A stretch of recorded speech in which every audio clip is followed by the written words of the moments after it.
Et bonjour à tous, on se retrouve pour le pronostic du quintet de ce mardi. Nous serons le 8 septembre et on prendra la direction de Beaumont-de-Lomagne pour un quintet en Réunion 1, course 2. C'est le Grand Prix d'Ivaneva Mezagri.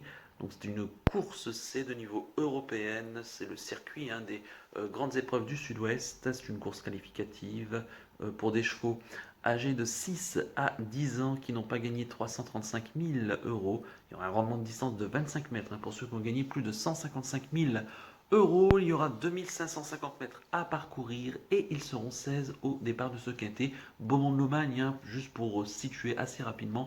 Donc on est dans le sud-ouest, une piste, pas une très grande piste, avec des tournants assez serrés et une ligne droite plutôt courte, à peine 300 mètres. Donc pas forcément évident de revenir de l'arrière, pas forcément non plus évident de rendre 25 mètres, et généralement, quand même, les chevaux qui vont de l'avant, ils vont quand même très loin. Allez, je vous donne très rapidement mes 8 préférés. J'ai retenu en tête le 4, Climax de Bapré, pensionnaire de Guillaume Richard Huguet, la drive de David Becker, qui sera déféré des 4 pieds. Sachant qu'on a l'habitude de voir dans le centre-est et dans le sud-est. Là, on se déplace ici dans le sud-ouest. Certainement que l'engagement y est très favorable. C'est un chat qui est assez performant, déféré des 4 pieds. Il vient de décevoir sur les programmes de Vichy, mais sa deuxième place lors de son dernière sortie sur les programmes de Cagnes-sur-Mer, où il était battu par Duc de Castel, un très bon cheval, était plutôt plaisant. Je trouve qu'ici, en tout cas, on se déplace certainement avec beaucoup d'ambition. Il aura deux choses contre lui. C'est un chat qui doit courir caché et il s'élance pas très bien. Donc, s'il arrive quand même à prendre un bon départ et pas être très loin à l'entrée de ligne droite, attention à lui, il a une sacrée pointe de vitesse finale. J'en ferai un coup de poker gagnant. En deuxième position, j'ai mis le 6, Campione Mio, pensionnaire de Denis Borossa, qui en est l'entraîneur et le driver. Il sera déféré des 4 pieds. C'est un chat qui est très compliqué à comprendre, mais lorsqu'il daigne de trotter, il est capable de très très très belles choses.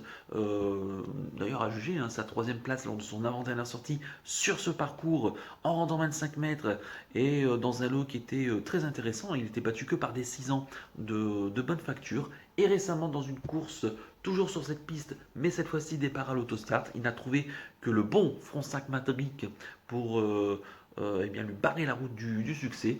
Là, cette fois-ci, bon, il y a des 6 ans de qualité, mais je trouve que vraiment ici, les 6 ans sont, en tout cas les deux 6 ans, 1 et 2, sont plutôt barrés. Je pense qu'il voilà, il trouve une tâche à sa portée. Moi, j'en ferai une très belle possibilité méfiance. En troisième position, j'ai mis le 15, Brillant Madric, pensionnaire de Laurent-Claude Abrivard, la drive de Christophe Martens, sachant qu'il sera déféré des 4 pieds. Il vient de rater sa mise en jambe dernièrement dans un quintet sur les programmes de Paris-Vincennes. C'était le 19 août dernier. Attention à lui, c'est un très bon cheval qui, lorsqu'il lui aussi daigne de trotter, est capable de grosses performances. Lui qui avait gagné au Sable d'Olonne lors de son avant-dernière tentative, devant des bons shows, A Sweet Dance, Calou Renardière, Charme de Star ou Dîner droit, des shows qui ont répété il n'y a pas si longtemps dans un quintet. Méfiance donc avec ce brillant Madrid, tout sera une question de sagesse. En quatrième position, j'ai mis le 8, D'Amour Giel, pensionnaire de Julien Fouin, la drive de Jérôme Chavat pour la Kazakh Jean-Luc. Il sera déféré des 4 pieds, l'engagement est très favorable avec lui. Il a 100% de réussite à Beaumont-de-Lomagne. 2 courses, 2 fois à l'arrivée. C'est un bon cheval, que ce D'Amour Giel, qui est vraiment à la limite du recul. Très régulier, l'engagement favorable, il reste sur une bonne troisième place début août sur l'hippodrome de Auch, battu par Cap de Narmont ce jour-là. Bon, il n'est pas là en ce mardi. Moi, j'y crois. Pour les belles places, c'est un bon cheval et surtout, donc, je le répète, l'engagement est favorable.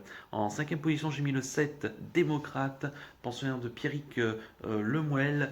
Il sera déféré des postérieurs. C'est un cheval qui a couru une seule fois sur l'hippodrome de Beaumont-le-Magne pour une quatrième place.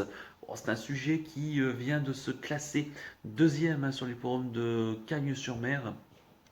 où il a été le battu par le bon Black d'Argent qui a fait l'arrivée du quintet de ce lundi sur l'hippodrome de Feur, alors qu'il était ferré ce jour-là. Attention, on le défaire des postérieurs, il est assez performant dans cette configuration. Lui aussi est bien engagé à la limite du recul. Je m'en méfierai au moins pour les places. En 16e position, j'ai mis le 13 Bloomer, pensionnaire de Pierre-Louis Dozonette, la drive de Cédric Terry. C'est un cheval qui alterne les deux disciplines avec réussite, le trot monté et le trot attelé. Attention à lui, il avait gagné son quintet début mars sur la piste de Caen en affichant un drôle de chrono de 1:12:9. C'est un bon cheval ce Boomer. Tout sera une question de sagesse avec lui. J'ai un tout petit peu peur que le profil de Beaumont de Lomagne ne soit pas vraiment à sa convenance. À mon avis, il est mieux sur des pistes grandes, donc telles que Caen ou Vincennes, entre autres. Voilà, maintenant je le tente quand même, malgré tout au 25 mètres. J'y crois pas pour la victoire, mais on peut le retenir évidemment pour une place. En 7e position, j'ai mis le 14 Défi Pierre J. L'autre atout de Laurent-Claude Abrivard, c'est la drive de Léo Abrivard. Il sera déféré des 4 pieds. Oh, il nous avait habitué à mieux, Défi Pierre J, ces derniers temps. Lui qui était très régulier l'année dernière, quasiment irréprochable. Il commence un petit peu à décevoir. Donc peut-être qu'il a atteint son plafond à l'heure actuelle. Malgré tout, ici, l'engagement est bon, favorable, même au 25 mètres.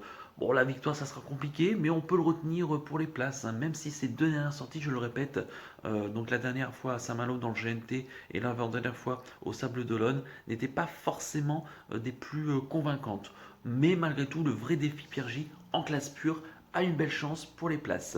Et puis en 8e position, j'ai mis le 5. Il s'agit de Shibero Dirati, le pensionnaire de Richard Westering, qui en est l'entraîneur, le propriétaire et le driver. Il sera déféré des 4 pieds, c'est un 8 ans.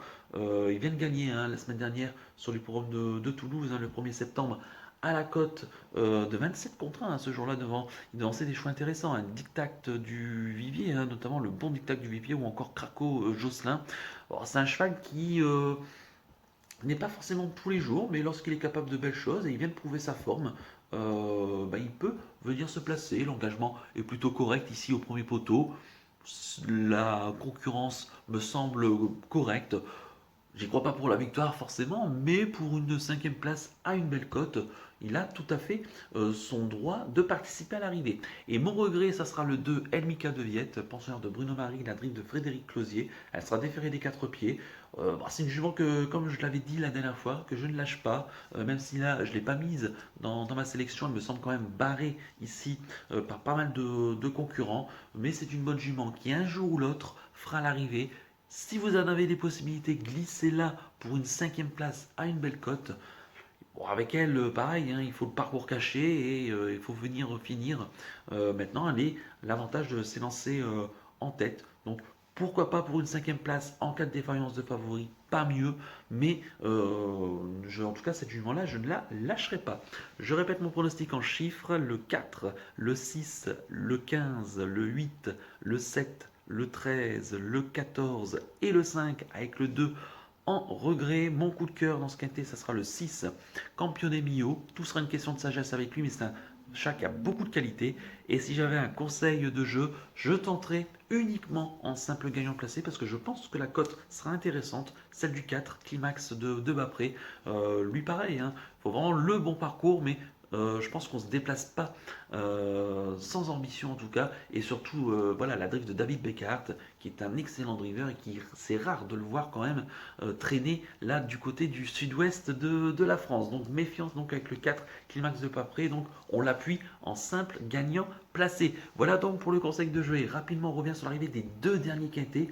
Tout d'abord celui de dimanche, donc avec pour cadre l'hippodrome de Longchamp, un quintet pour les 3 ans. La victoire qui revient à Miss Believe, donc qui s'impose à 11 contre 1. Bravo en tout cas pour ceux qui l'ont joué. En tout cas, j'espère que vous avez été nombreux quand même à l'avoir mise, hein, donc à cette Miss Believe. J'y croyais beaucoup. Rock Blanc qui termine deuxième, hein, le favori à 5 contre 1. Talap, courageux troisième à la cote de 9 contre 1. Retenez ce cheval parce qu'il n'a pas forcément eu le bon parcours, mais il a fait preuve d'un très bon et d'un très gros courage surtout. Quatrième place pour Rajaluna qui a cédé, hein, les derniers mètres, mais qui se comporte très bien à la cote de 16 contre 1. Et Sozon, donc, qui confirme sa victoire donc, dans un récent quintet. Il se classe cinquième à la cote de 15 contre 1 lui aussi, tout en n'ayant pas forcément eu ses aises pour finir, mais malgré tout, il se comporte très bien. Un quintet désordre que je vous indiquais, hein, donc ce dimanche en 8 chevaux, et malgré tout, ce quintet désordre, hein, qui fait un peu plus de 170 euros. Donc en tout cas, j'espère quand même, vous avez profité, ou au moins avoir profité de Miss Believe, ou au moins l'avoir profité, quels que soient vos jeux. Voilà donc pour le quintet de dimanche et le quintet de lundi, hein, qui s'est disputé il y a quelques minutes sur l'hippodrome de Feur. La victoire qui revient à Calenborge, hein, qui s'impose à 8 contre 1. C'était mon regret, hein, ici, mais c'était tout à fait une chance, hein, comme je l'avais dit, même si pour la victoire, il me surprend quand même un petit peu. Black d'Argent égal à lui-même, il termine deuxième. Ça sentait quand même bon, hein, avec lui. Il y avait 5 contre 1. Eden Basque, troisième à 3 contre 1, hein, le favori, qui se comporte bien. Djembé d'Orgère qui monte de catégorie avec succès, qui quand même est quatrième, malgré que c'était mon cheval du jour. Bon, c'est un peu décevant quand même, mais il se comporte bien à 4 contre 1. Et la cinquième place pour Bleven, hein, donc il profite de quelques défaillances à la cote de 80 contre 1, qui donc vient en retrait prendre la cinquième place. À noter la disqualification de Bérénice du loisir, qui venait bien au moment de sa faute. Et Epic Jewelry aussi, hein, qui était mon favori. En tout cas, qui c'est voilà, son Jean-Paul Gauvin, hein, qui est tombé. Le cheval était assez nerveux, il y avait un bonnet fermé. Apparemment, ça n'a pas été. Il n'a pas du tout apprécié, hein, le fait d'avoir mis le bonnet fermé. Et donc, il s'est montré fautif, mais en tout cas, il a eu beaucoup de gaz et c'est quand même un cheval à retenir pour l'avenir. Voilà donc pour l'arrivée du quintet de ce lundi. Il ne me reste plus qu'à vous remercier, que vous souhaitez évidemment bonne chance pour les paris. Merci à tous pour votre fidélité. N'oubliez pas de liker et de vous abonner à la chaîne si ce n'est pas déjà fait par avance, et je vous en remercie. Et je vous donne rendez-vous dès ce soir donc, pour l'étude du quintet de mercredi. D'ici là, je vous souhaite une excellente semaine et surtout, prenez bien soin de vous. Ciao à tous.